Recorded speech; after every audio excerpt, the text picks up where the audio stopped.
Bonjour à toutes et à tous, je suis Instant Ch'ti et nous sommes aujourd'hui à Try-Saint-Léger pour visiter un camp de la Seconde Guerre mondiale. Alors ici nous sommes devant les célèbres véhicules de la Résistance. Nous avons des véhicules militaires. On a juste ici un appareil de communication. Juste derrière une moto.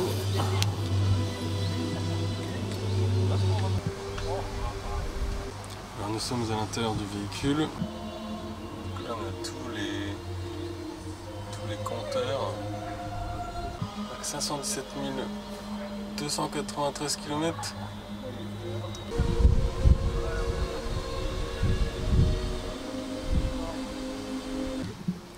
Là on a ce qui ressemble à l'équipement du soldat, avec son fusil mitrailleur ou son fusil. Donc on a vraiment tout le matériel.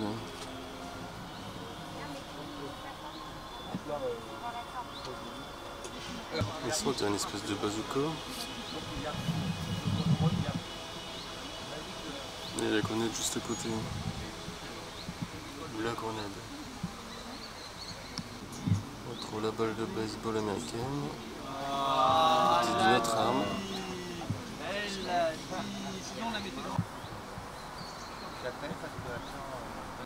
On entend le son qui va venir.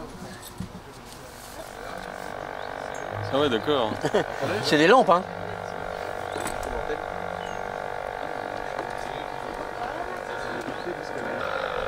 C'est incroyable. Là, il n'y a pas grand chose. Il n'y a même pas un radiomoteur. Là, je vais mettre celui dans le dos. Pour une station, Radio Gogel Web. Oui, non. Et si vous venez demain matin, ça sera Radio Vatican. Dimanche matin. Ouais, c'est vrai. Vous êtes pas notre poteau. On va monter dans le shelter après. Le shelter, c'est le camion avec les radios. Là, on n'y a pas mis encore les antennes, mais... Oui, c'est le camion là-bas.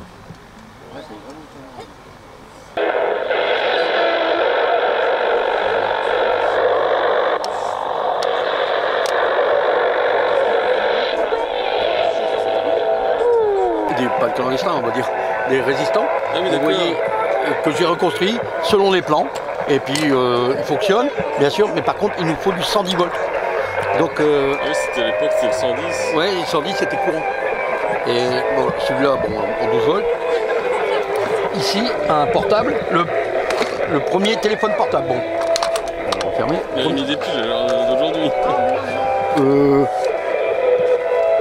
Ça, c'est un adaptateur. Hein. Normalement, c'est une pile comme celle-là, mais comment je vais dire, la pile va de là à là. Là, c'est un adaptateur et on achète deux piles à Lidl. Hein. Parce qu'on n'en trouve plus les piles de ce type. Ouais, ça que et alors là, c'est rien, c'est deux piles de 1,5 V. Attendez une petite seconde. Vous voyez ici, il y a un logement. C'est pour mettre une pile comme celle-ci. 103 volts. Introuvable. Alors nous, on rebricole et on fait fonctionner notre appareil. En mettant dessus, vous allez voir.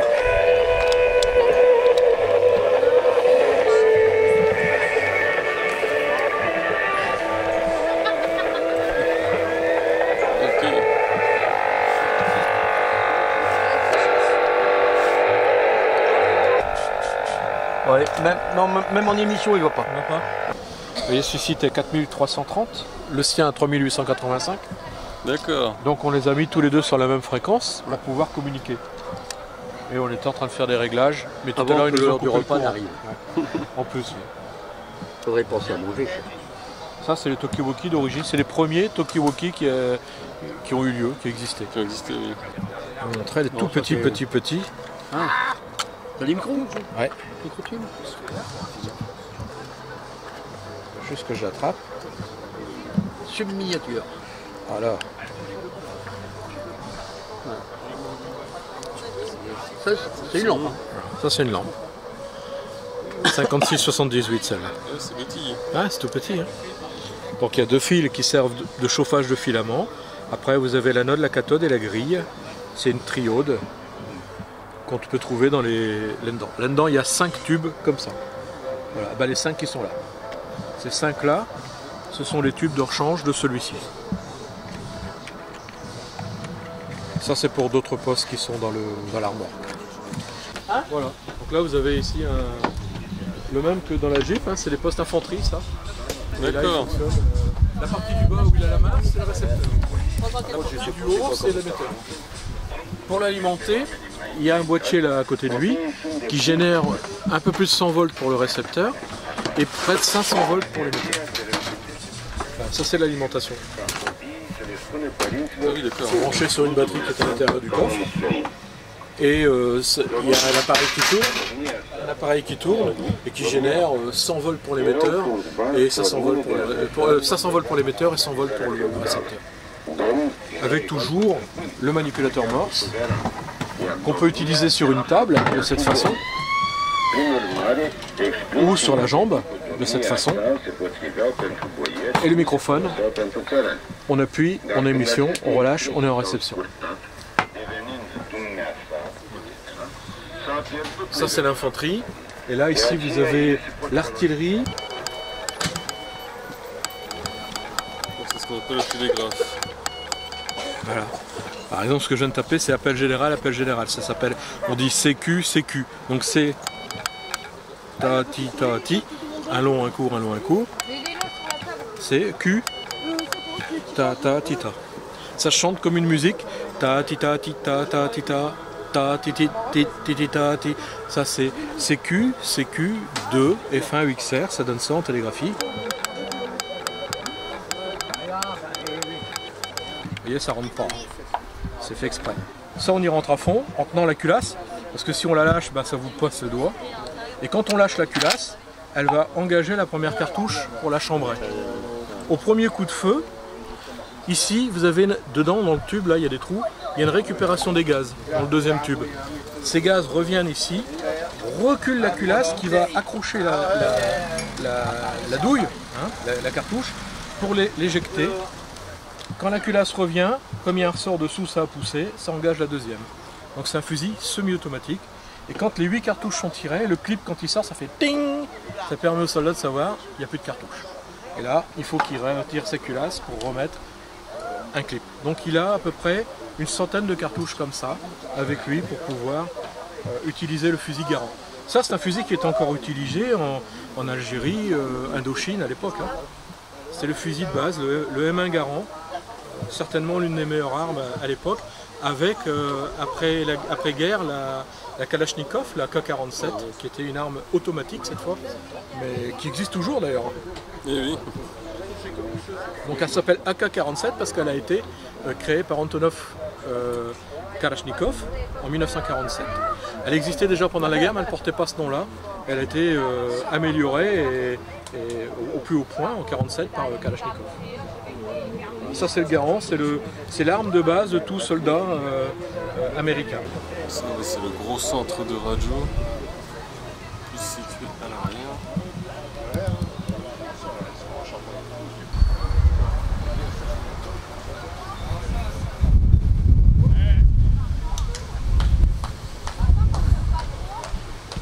Donc à droite le gros centre de radio, c'est le petit.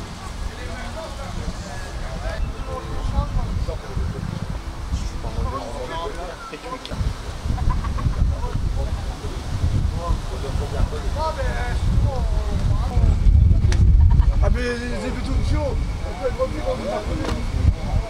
Avec mes yeux du zéro là. C'est un véhicule à chenilles. Ouais.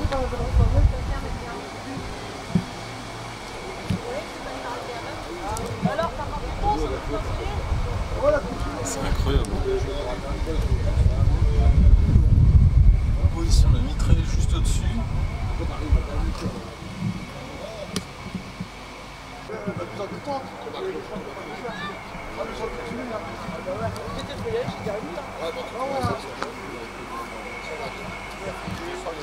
Une petite dose de whisky là. Ça c'est trop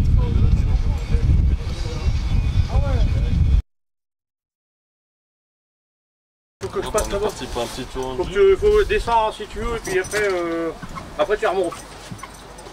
On peut monter que d'un côté. Ah, avec la roue, ouais, je me remonte. Allez. Personne veut monter? Je demande parce que... Ah mais c'est parce que c'est... On appelle ça, non, c'est du vapeur lock en fait. La pompe, elle est pleine de vapeur au descente.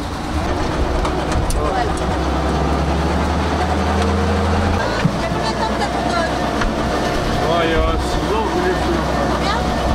7 ans. 7 ans. Là, on fait des reconstitutions, des opérations. Bon, attention, ça va se couiller hein, quand on... Je saurais pas te dire, franchement. Franchement, je saurais pas te dire. Julien, il y avait du mal pour moi ou... Bah, ils habitent même, je crois que...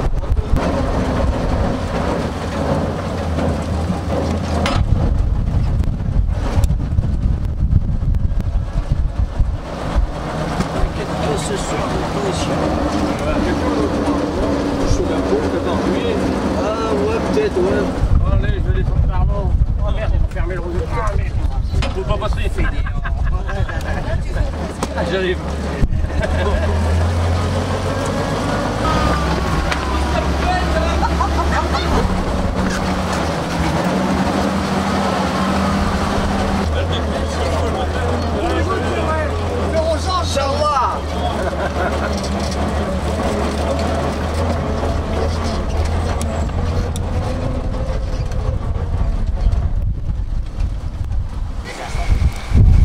C'est donc après ce tour en Dodge que nous allons nous quitter. Et je vais vous dire à bientôt pour une nouvelle vidéo.